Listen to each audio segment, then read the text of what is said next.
Saya mendapat banyak sekali insight dari beberapa penafsiran dari ayat Al-Quran tadi.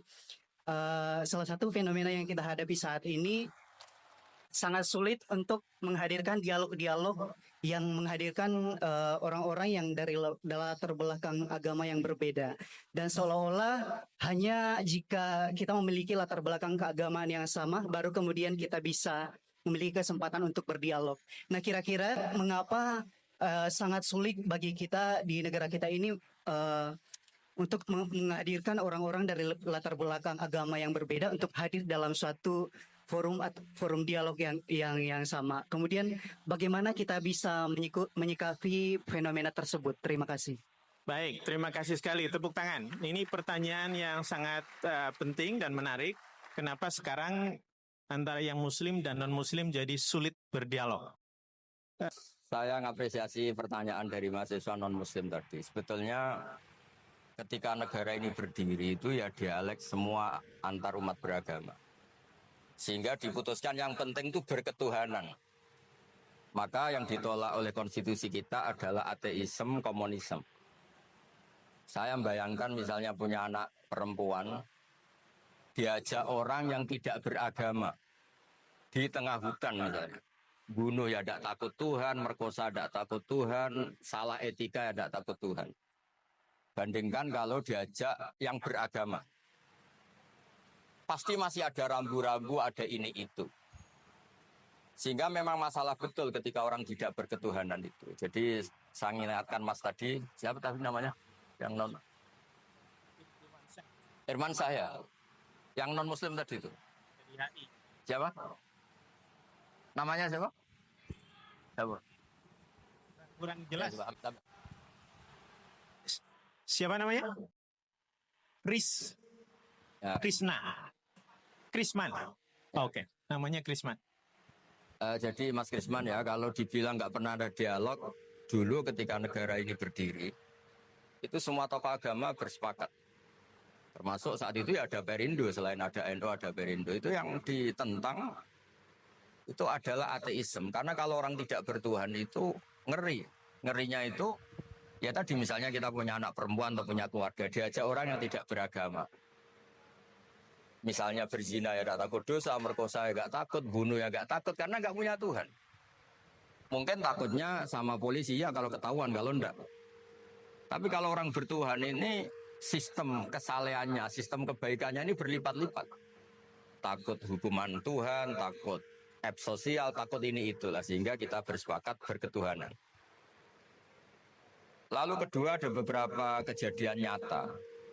Di beberapa negara yang pahamnya itu tidak bertuhan, itu bekas kondom atau bekas apa dipakai lagi, didaur ulang. Bahkan tinja yang bisa dikelola jadi bahan makanan. Kalau yang beragama tidak, termasuk mungkin di ilmu medis ini tidak wilayah saya, tapi saya cerita. Mungkin masalah-masalah kayak ya apa hal-hal yang menurut kita dilarang, menurut agama mereka enteng saja. Misalnya bikin cadangan-cadangan organ tubuh dan sebagainya. Kalau beragama itu masih enak, aturannya jelas. Kalau nggak beragama itu repot. Sehingga saya cerita sedikit lagi-lagi karena kadung dipuji ahli Quran Pak Kures sama saya. Saya cerita. Dulu ketika Rasulullah itu sugeng masih hidup, itu ada kekuatan politik. Satu Romawi bertuhan, yang satu Persia tidak bertuhan, tidak berkitab suci. Ketika Romawi kalah, itu Rasulullah itu susahnya bukan main. Karena yang masih mentautkan diri dengan Tuhan, kalah sama yang sudah tidak bertuhan. Dan ketika akhirnya Persia yang kalah, yang menang Romawi, Nabi itu ikut senang. Karena yang bertuhan mengalahkan yang tidak bertuhan. Kenapa penting bertuhan? Karena bertuhan itu setidaknya punya aturan. Melakukan ini dosa, melakukan ini dosa. Empati sama fakir miskin itu ibadah. Semua agama pasti sama di tema-tema seperti itu. Sehingga berketuhanan ini penting sekali, kata Pak Kures tadi. Berketuhanan itu luar biasa. Terus kedua, ini penting juga. Saya mohonnya. Saya pernah juga disowani beberapa tokoh dari Mabes Polri. Saya sering bilang, Indonesia, utamanya pejabatnya harus terima kasih sama seluruh rakyat Indonesia. Karena itu aset yang sebenarnya Indonesia, ya seluruh rakyat Indonesia. Saya cerita, satu cerita ini hadis sahih di Bukhari, nggak bisa dipertentangkan. Ini hadis sahih di Bukhari di Muslim. Di antara yang diapresiasi Allah itu adalah potensi jahat kita tidak menjadi, tidak kita wujudkan.